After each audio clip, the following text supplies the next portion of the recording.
అందరికీ మరణాతండి. ఈరోజు ఏం చెప్పాలనుకుంటున్నానంటే, మనకి ఆకాశాన్ని చూస్తే ఏమనిపించాలంటే, దేవుడు ఈ సృష్టిని సృష్టించినందుకు స్తుతి చెప్పాలండి. మనం ప్రతీది ఏం చూసినా కానీ అంటే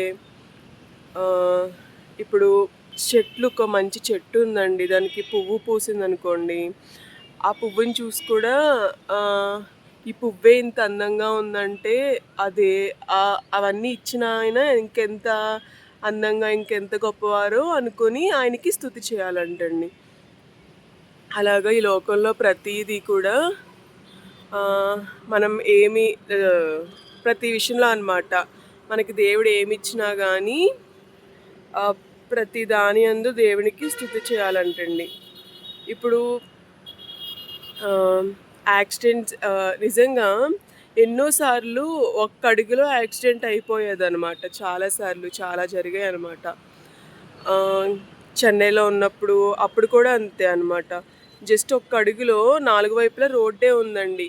ఉంటే బస్సు ఎక్కుదామని చెప్పి, అంటే అప్పుడు ఇంటికి వద్దామనుకొని బస్సు ఎక్కుదామని రోడ్డు దాటుతూ ఉంటే సిగ్నల్ పడింది.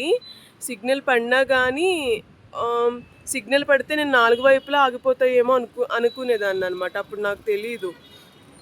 తర్వాత ఏమైందంటే 2 వైపులే ఆగాయి. ఇంకో ఇంకో ఇంకో వైపు నుంచి వచ్చేస్తున్నాయి అనమాట. కానీ నేను చూసుకోలేదు. ఒక్క అడుగులో మిస్ అయ్యడం అంటే దేవుడు కాపాడాడండి నిజంగా. ఎందుకంటే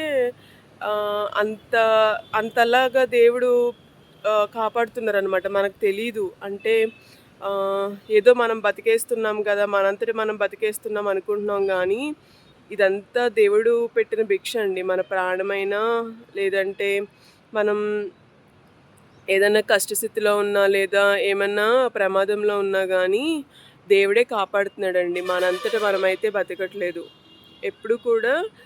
అందుకే ఎల్లప్పుడూ దేవుడికి స్తుతి చేస్తూ ఉండాలండి. ఈ జీవితాన్ని ఇచ్చినందుకు స్తుతి తండ్రి, ఇలా ఇప్పటికీ ఈ ప్రాణాన్ని ఇలా ఉంచినందుకు స్తుతి అని ఎప్పుడు కూడా స్తుతి చేసుకోవాలంటండి. ఇంకోటి ఏంటంటే, ఈ లోకంలో అందరికీ అన్నీ అయిపోతున్నాయి కదా పనులు, నాకే ఎందుకు జరగట్లేదు, అందరికీ మంచి జరుగుతుంది కదా, చెడ్డ వాళ్ళకి కూడా మంచి జరుగుతుంది కదా, నాకే ఎందుకు అవ్వట్లేదు అని అనుకుంటాం. కానీ దేవుడు చేసే కార్యాలు మనకి కంటికి కనిపించకపోవచ్చు, కానీ మనకి చాలా చేస్తారండి. అంటే అన్ని విషయాల్లో కూడా దేవుడు మనకి అన్నీ మంచి చేయాలని చూస్తారు. అందుకే ఆలస్యమైనంత మాత్రాన పనులు జరగొద్దని అనొద్దన్నారు కదా. అలాగే ఎంత ఆలస్యమైనా కానీ దేవుడి మీదే నమ్మకం పెట్టుకొని దేవుణ్ణి ఆరాధిస్తూ దేవుణ్ణి నమ్ముతూ ఉంటే కంపల్సరీ అవుతాయండి. ఎప్పటికైనా కానీ దేవుడు చేస్తారు. అందరికీ పనులు అవుతున్నాయి, అందరూ బాగానే ఉంటున్నారు, నా జీవితం ఎందుకు ఇలా ఉంది అనుకుంటాం, కానీ అలా అనుకోకూడదంటండి. ఎందుకంటే దేవుడు మనకి ఏం చేసినా కానీ మంచి చేస్తారనమాట. ఎంత ఆలస్యమైనా ఏమైనా కానీ అంతా మనకి మంచి చేస్తారండి. అందుకే ఎప్పుడు కూడా దేవుడి మీద ఆనుకొని దేవుడి మీద నమ్మకం పెట్టుకోవాలి. మనుషుల మీద నమ్మకం పెట్టుకోకూడదు, మనుషుల్ని నమ్మకూడదండి. ఎందుకంటే ఈ లోకం మనుషులు ఈ లోకానుసారంగానే ఆలోచిస్తారు. కానీ దేవుడు అందరు మంచి కోరుతారు, ఎప్పుడు మనకి మంచి చేయాలని ఆలోచిస్తారు. దేవుడి రాజ్యం తీసుకెళ్లాలని దేవుడు చూస్తాడంటండి. కానీ మనమే దేవుడికి నచ్చినట్టు బతకకుండా దేవుడికి దూరం అయిపోతున్నాం అనమాట. అందుకే అలా దూరం అవ్వకుండా దేవుడికి ఎప్పుడు కూడా దగ్గరగా ఉండాలని కోరుకోవాలంటండి. ఆయన మాటల్ని పాటించడం. ఇప్పుడు మనం మాటలు చెప్పడమే కాదండి, ఆయన ప్రకారం నడవాలంట. దేవుడు చెప్పినట్టు నడవాలంట. మనం ఆ మాటల్ని గుర్తించుకునే కన్నా, ఇంకా ఆ మాటలు విని వదిలేసే కన్నా అవి విని పాటిస్తే దేవుడికి చాలా ఇష్టం అండి.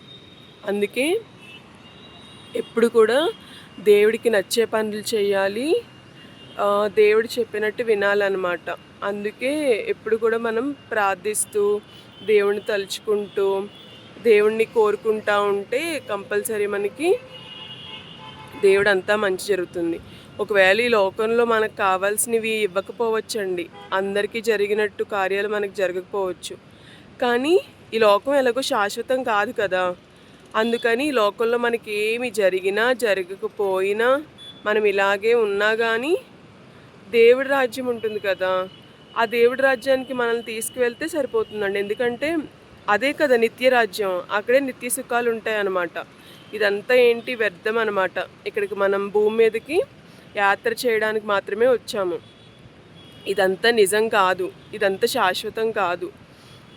శాశ్వతమైంది ఎక్కడుందంటే అది దేవుని దగ్గరే ఉందన్నమాట. అందుకే ఎప్పుడు కూడా పరలోక రాజ్యాన్ని గురించి, నిత్య రాజ్యాన్ని గురించి, నిత్యంగా దేవుడి దగ్గర ఉండేదాని గురించి ఎక్కువ ఆలోచించాలంటండి. ప్రార్థన కూడా, తండ్రి ఈ లోకంలో ఏమిచ్చినా ఇవ్వకపోయినా మీ రాజ్యం మాత్రం తీసుకెళ్ళండి తండ్రి, మీ రాజ్యంలో కొంచెం చోటు భిక్ష వేయండి తండ్రి, మీ రాజ్యానికి మమ్మల్ని చేర్చుకోకపోతే మేము బ్రతకలేం తండ్రి.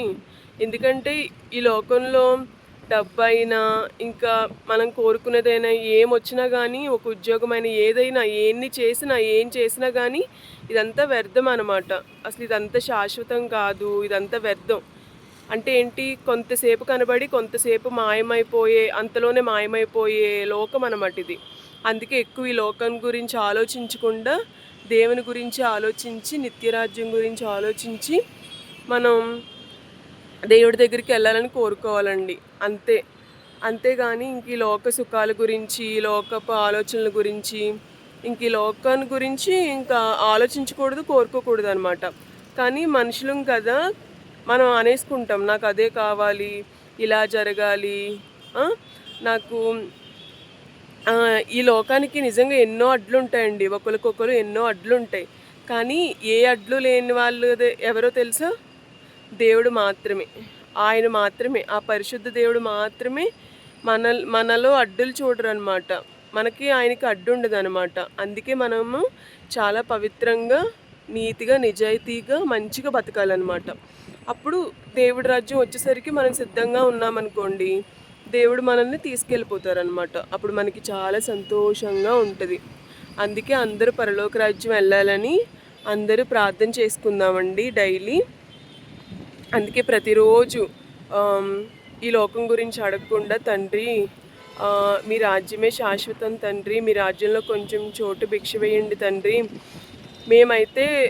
మేమైతే బ్రతకలేని తండ్రి మీకు నచ్చినట్టు, కానీ మీరు బ్రతికిస్తే, మీరు శక్తినిచ్చి మీరు మాకు సహాయం చేసి మీరు బ్రతికిస్తే కంపల్సరీ బతకగలం తండ్రి.